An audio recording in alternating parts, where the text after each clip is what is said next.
Welcome to our channel. Today we how to activate Typeform for high converting survey lead funnels. Complete guide step by step clearly. To activate Typeform for high converting survey lead funnels, start by creating a Typeform account if you don't have one. Visit the Typeform website and click on the sign up button. Fill in the required information to set up your account. Once you're logged in, navigate to the dashboard.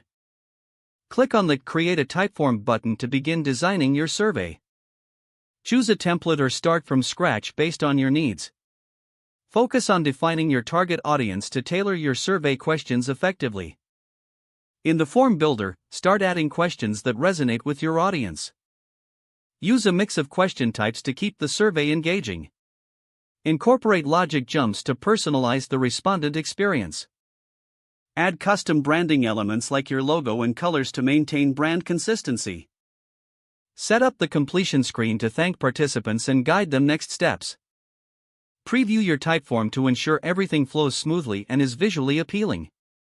Once satisfied, click on the Publish button to make your survey live.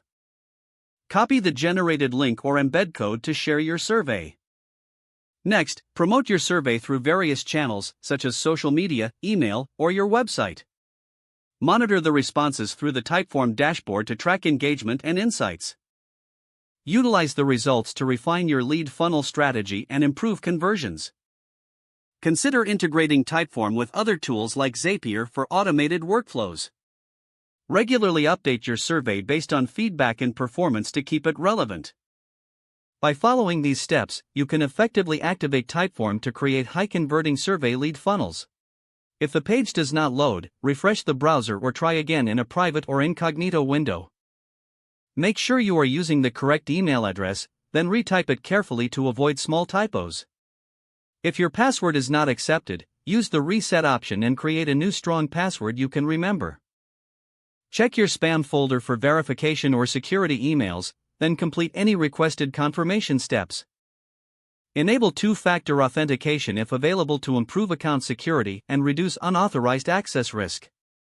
After signing in, review your profile details so your contact information and settings are accurate. If you see an error message, note it down and try again after restarting your device and internet connection. Don't forget to like this video and subscribe to our channel for more step-by-step tech guides.